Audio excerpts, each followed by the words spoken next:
Assalamualaikum warahmatullahi wabarakatuh. Bismillahirrahmanirrahim.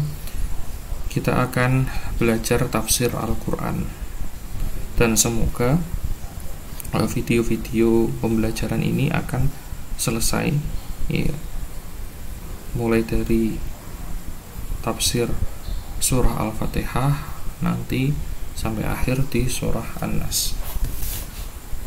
Di dalam pembelajaran kali ini kita akan mengkaji berbagai macam kitab tafsir Al-Quran. Jadi tidak hanya terpaku pada satu tafsir, namun ada berbagai macam tafsir yang kita gunakan untuk mentadabburi isi dari Al-Quran, untuk menjelaskan isi dari Al-Quran.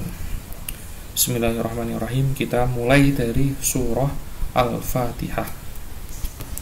Di dalam kitab Ibnu Katsir, tafsir Ibnu Katsir, itu dijelaskan begini, Fatihatul Kitabi. Jadi surah ya, Bismillahirrahmanirrahim sampai waladhdallin ya, yang kita sebut sebagai Al-Fatihah, sebetulnya itu tidak hanya Al-Fatihah. Nah, penyebutannya atau namanya itu tidak hanya Al-Fatihah, namun ada berbagai macam nama.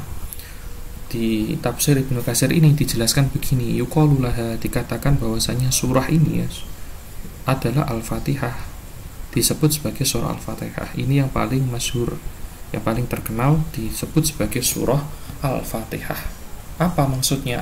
Fatihatul Kitabi khattan, yaitu berupa ya pembuka kitab Al-Quran di dalam tulisannya. Jadi pembuka, memang surah ini adalah surah pembuka, maka disebut sebagai surah Al-Fatihah. Wabiha, dan dengan surah ini tuftahu al-qiraatu fi shalah. Begitu pula surah ini juga sebagai pembuka di dalam bacaan di sholat ya. Al-qiraah, bacaan di dalam sholat ya, yang dimulai adalah membaca surah Al-Fatihah setelah takbiratul ihram ya, itu adalah surah Al-Fatihah. Wa yuqalu laha aidan. Nah, ini juga disebut yang kedua disebut Ummul Kitabi inda jumhuri. Jadi surah ini disebut sebagai Ummul Kitab. Tuh. Wa kari Anas wal Hasan wa Ibnu Sirin kariha tasmiyatha bidzalik. Namun Anas, terus kemudian sahabat Anas, wal Hasan dan Ibnu Sirin itu tidak menyukai penyebutan Ummul Kitab. Qala Hasan wa Ibnu Sirin innama dzalika Allahul Mahfud. Al-Hasan dan Ibnu Sirin ini menyebut surah tersebut sebagai Allahul Mahfud, surah Allahul Mahfud. Wa qala Al-Hasan al-ayatu al-muhkamatu hunna ummul kitabi walidah karihaha. Yang ketiga ya, ada yang pertama tadi disebut surah Al-Fatihah, yang kedua disebut sebagai Ummul Kitab, yang ketiga disebut sebagai Ummul Quran, ayuqalulah Ummul Quran. Jadi ada juga yang menyebut sebagai Ummul Quran.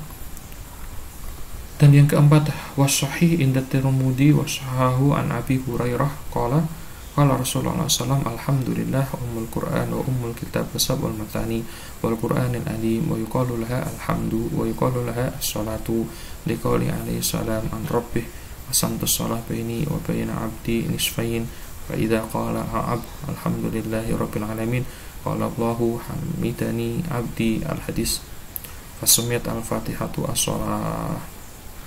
Ada pula yang menyebut surah ini sebagai surah as-shalah ya, surah as-shalah ini. Kenapa? Li'annaha syartun fiha, karena membaca surah ini itu merupakan syarat sah daripada sholat di dalam sholat, syarat sah di dalam sholat ya membaca surah ini, maka disebut sebagai surah sholah. Wa yuqalu laha dan disebut juga sebagai surah alhamdu. Kenapa ya? Kenapa disebut sebagai alhamdu? Karena ada hadis yang mengatakan dari Allah ya, hadis qudsi qasamtus shalah, saya membagi sholat, maksudnya Allah membagi sholat baini wa baina abdi nisfain, antaraku dan antara hambaku menjadi dua bagian. Fa idza qala abdu, ketika hamba berucap, berkata alhamdulillahirabbil alamin, mengucapkan alhamdulillahirabbil alamin, qala Allahu, maka Allah menjawab hamidani abdi, telah memujiku hambaku ini. Nah, makanya surah ini disebut sebagai surah Alhamdu. Nah, jadi banyak ya penyebutannya. Ada pula yang menyebut sebagai wa yuqalu laha asy-syifa, surah asy-syifa. Ada pula yang menyebutnya sebagai surah Ar-Ruqyah, Ar-Ruqyah. Ada pula yang menyebutnya sebagai surah Al-Waqiah. Nah, jadi intinya surah ini ya, surah Bismillahirrahmanirrahim sampai waladhdallin, itu tidak hanya disebut sebagai surah Al-Fatihah, namun ada berbagai macam penyebutan. Ada yang menyebut Al-Fatihah, ada yang menyebut Ummul Kitab, ada yang menyebut Ummul Quran, ada yang menyebut Alhamdu, surah Alhamdu, ada pula yang menyebut sebagai surah Asy-Syifa, ada yang menyebut Ar-Ruqyah, dan lain sebagainya. Wallahu alam bishawab, semoga bermanfaat. Kita lanjut di part yang kedua. Kita masih masuk pada surah Al-Fatihah. Assalamualaikum warahmatullahi wabarakatuh.